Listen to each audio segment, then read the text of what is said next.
Buen día a todos los miembros del comité tutorial. Esta es mi presentación del avance de la tesis que lleva como título Secuencia didáctica para fomentar el razonamiento inferencial informal en alumnos de secundaria.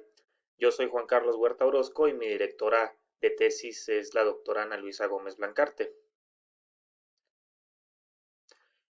Respecto a los aspectos generales de la investigación, bueno, pues trata sobre el diseño e implementación de una secuencia didáctica para fomentar el razonamiento inferencial informal en alumnos de tercer grado de secundaria. Y se busca analizar el razonamiento inferencial informal de los alumnos desde el punto de vista del modelo de argumentación de Tullmin, que fue adaptado al razonamiento inferencial estadístico por Tobias Lara en 2019. El por qué me interesó este tema y para qué va a servir, pues bueno, primero yo soy ingeniero de formación, entonces hay algunos temas que considero que me hace falta más didáctica. Entonces esta investigación pues ayuda a tener más estrategias como docente para tratar de generar un aprendizaje significativo en los alumnos. Además, pues también ayuda a generar un cambio de paradigma en lo que es la enseñanza de la estadística a nivel básico, donde por lo general eh, se, se enseña mediante algoritmos, cómo sacar un promedio, cómo sacar una media, una mediana, cómo sacar un rango, pero no se enseña el para qué.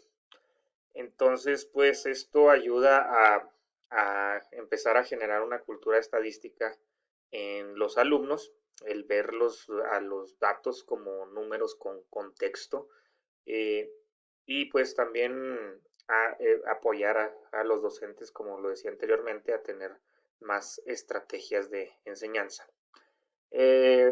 Comencemos con la revisión de literatura. Pues, se buscó en diferentes artículos información para darle cimiento al propósito de la investigación y sobre lo que es el razonamiento inferencial informal y qué se ha investigado del razonamiento inferencial informal en educación básica. ¿Qué es el razonamiento inferencial?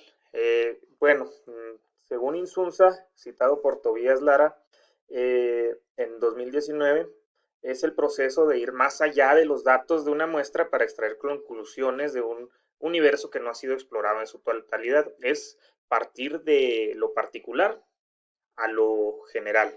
Es teniendo la muestra, una muestra de una población, sacar conclusiones de la misma población. Y se divide en dos tipos, el razonamiento inferencial informal y el razonamiento inferencial formal. Las características del razonamiento inferencial informal son que se refiere a la forma en que los estudiantes usan su conocimiento estadístico informal para hacer argumentos que respalden las inferencias de las poblaciones basadas en las muestras que se tienen. El término informal viene de que el conocimiento es de la estadística descriptiva y se relaciona con el análisis exploratorio de los datos. No se espera que los alumnos hagan uso de las herramientas y procedimientos estadísticos formales para formular su inferencia. Por herramientas y procedimientos estadísticos formales, pues están las medidas de dispersión, el uso de estadístico Z, estadístico T, para pruebas de significancia e intervalos de confianza. El razonamiento inferencial formal se refiere al razonamiento que está asociado al uso de métodos formales y procedimientos que se utilizan para dar inferencias estadísticas formales, que se requieren no nada más el manejo del proceso, sino la comprensión de cuándo utilizar determinado procedimiento. Y se espera que al final los alumnos generen un argumento que soporte una conclusión general de la población basados en los procesos de inferencia en los procedimientos realizados. La principal diferencia entre el razonamiento inferencial informal y el razonamiento inferencial formal es que el razonamiento inferencial formal argumenta a partir de los mismos procedimientos y de los métodos que están avalados ya por la comunidad estadística, los que les comentaba ahorita, intervalos de confianza, pruebas de significancia, etcétera. Y el razonamiento inferencial informal se basa más en los argumentos que presenta un estudiante cuando realiza una inferencia, que se basa más en su intuición al observar los datos eh, y utilizando un lenguaje probabilístico. Al ver los datos, sabemos que viene una historia detrás de los datos, es el ver más allá de lo que tenemos y tratar de razonar la historia que nos están mostrando. Respecto a los componentes del razonamiento inferencial informal, pues se encuentran dos marcos de referencia. El primero de ellos, de Schiffler y sus colegas, publicado en 2008, expone tres componentes. El primero de ellos es emitir juicios, afirmaciones o predicciones de una población basados en una muestra sin utilizar procedimientos formales. El segundo componente es recurrir o utilizar o integrar conocimientos previos. Pueden ser formales estos conocimientos previos como los conceptos de distribución, la forma, el sesgo o la algoritmación de un promedio o algoritmación de un rango. O puede ser conocimiento previo informal como el reconocer que una muestra puede sugerir algo de la población y también se presenta el uso del lenguaje estadístico para demostrar que el conocimiento previo está disponible.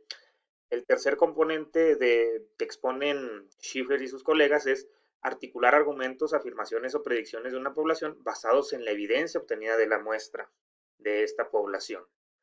En el marco de referencia de Macari y Rubin, publicado en 2009, se tienen también tres componentes, incluso pudiéramos hacer analogías entre ellos. El primer componente del razonamiento inferencial informal, según Macari y Rubin, son generalizaciones que incluyen predicciones, estimaciones de parámetros y conclusiones que van más allá de describir los datos dados. El segundo componente es el uso de estos datos como evidencia de las generalizaciones. Y el tercer componente, donde sí quiero hacer mucho hincapié, que es muy importante, es el uso del lenguaje probabilístico al desarrollar la generalización. Siempre que se hace una inferencia a partir de los datos, tiene que haber un nivel de incertidumbre, porque no podemos asegurar que lo que inferimos vaya a ocurrir o describa al 100% nuestra población. Entonces los alumnos tienen que reconocer desde el punto de vista informal, desde su razonamiento inferencial informal, que las inferencias no son 100% seguras. Siempre hay un nivel de incertidumbre. ¿Qué se ha investigado sobre el razonamiento inferencial informal en educación básica? Bueno, a continuación les expondré estos 4 puntos. El tipo de actividades para promover el razonamiento inferencial informal, las características de las actividades, los procesos de análisis por parte de los investigadores y los principales resultados de las investigaciones. Primero, ¿qué tipo de actividades promueven el razonamiento inferencial informal en educación básica? Según Schiffler y sus colegas, hay 3 tipos de tareas que promueven el razonamiento inferencial informal: el estimar y dibujar una gráfica de una población, el comparar 2 muestras de datos para inferir si hay una diferencia entre sus poblaciones y el juzgar 2 modelos que compiten o cuál de 2 argumentos es más probable que sea verdad. Para Schiffler y sus colegas, estas son tareas, son actividades que se llevan a cabo durante una sesión de clase. Yo puedo presentar una de estas tareas, al siguiente día presentar otra que encaje en un segundo tipo de tareas y pasando determinado tiempo puedo volver a presentar la misma actividad para ver si hubo un avance en el razonamiento inferencial informal de los alumnos. En contraste, Macar y Rubin sugieren preguntas que se resuelven por un ciclo investigativo. Esto quiere decir que ya se diseña una secuencia de varias sesiones en las que le damos continuidad a la misma actividad. ¿Qué consideraciones debemos de tomar en cuenta en el diseño de las tareas?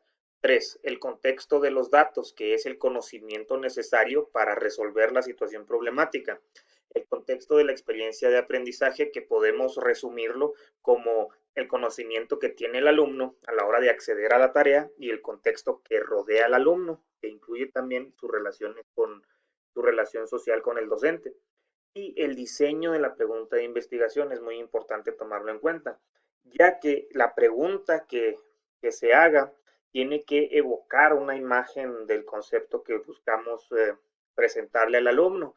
Además, tiene que tomar en cuenta el contexto de los datos, que sean lo suficientemente complejos para poder sacar conclusiones que ayuden a mostrar, a inferir al alumno. Y también tiene que tomar en cuenta que el contexto del alumno para engancharlo a la actividad y que se interese. ¿Qué características tienen las actividades que promueven el razonamiento inferencial informal en la educación básica? Bueno, el tamaño de los grupos que presentan los artículos va de los 22 a los 30 alumnos. El rango de edades de los alumnos va de los 7 a 11 años, que aquí en México sería la educación primaria, y de los 11 a los 15 años, que sería la educación secundaria, y el primer año de bachillerato. En las actividades que se basan en la respuesta a una pregunta mediante un ciclo investigativo, se sugiere realizar un experimento donde los alumnos recaben los datos, midan, cotejen, comparen sus datos y realicen la misma representación gráfica. El propósito de estas actividades no es mostrar un algoritmo o encontrar un valor estadístico, sino que responda a la respuesta, que responda a la pregunta inicial de la investigación. Se busca que el alumno realice una inferencia de una población a través de los datos que tiene, y las estadísticas y las representaciones gráficas que realice van a ser utilizados como evidencia de la inferencia. Igual, vuelvo a hacer hincapié, se busca que su conclusión tenga un lenguaje probabilístico que tome en cuenta lo que es la incertidumbre de la misma inferencia. ¿Cómo analizaron los investigadores la información recabada? Bueno, videograbaron las clases, revisaron los trabajos de los alumnos, realizaron entrevistas con los alumnos y los docentes, hubo reuniones entre investigadores y docentes, y todo esto se evalúa cualitativamente según los marcos expuestos por Schiffler y sus colegas o Macar y Rubin. Hay algunos artículos donde se proponen otros marcos de diferencia diferentes. ¿Cuáles son los principales resultados de las investigaciones? Bueno, una secuencia didáctica bien diseñada e implementada puede ayudar a los estudiantes a tomar en cuenta, a volverse más conscientes de los aspectos que tenemos que tomar en cuenta de los conjuntos de datos para hacer una inferencia. También los alumnos tienen una posibilidad de discutir, de debatir términos estadísticos que son muy importantes para inferir, como centro, variación, dispersión, sin tener un conocimiento formal a un nivel apropiado para su edad.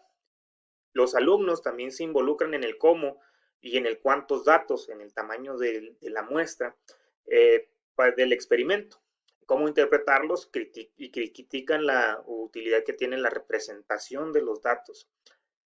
Los alumnos comparan entre sí sus representaciones de los datos, comunican la información propia y argumentan sobre las ventajas y desventajas de sus representaciones. Los alumnos también utilizan los datos como evidencia de las conclusiones, y esto genera la sensación en los alumnos de que hay una utilidad en la estadística para resolver situaciones de su interés. Respecto al marco teórico, pues como les comentaba al inicio, se busca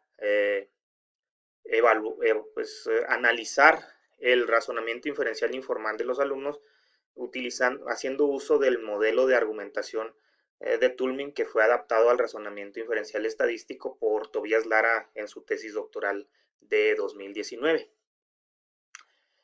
Respecto a los aspectos metodológicos, bueno, se busca implementar la secuencia didáctica para alumnos de tercer grado de una escuela secundaria de la localidad de Ignacio Zaragoza.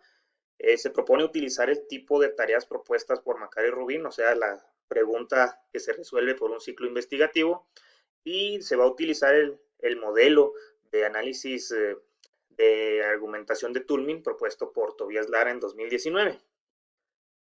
¿Qué estoy haciendo actualmente? Bueno, estoy pensando en las preguntas de investigación que pueden realizar los alumnos, y sigo leyendo artículos. ¿Qué falta por hacer? Bueno, delimitar el problema de investigación y hacer la pregunta de investigación.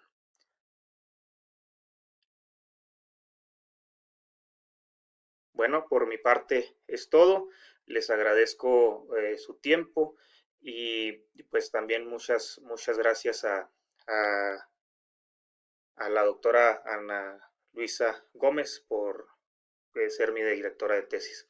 Se quedan con la bibliografía.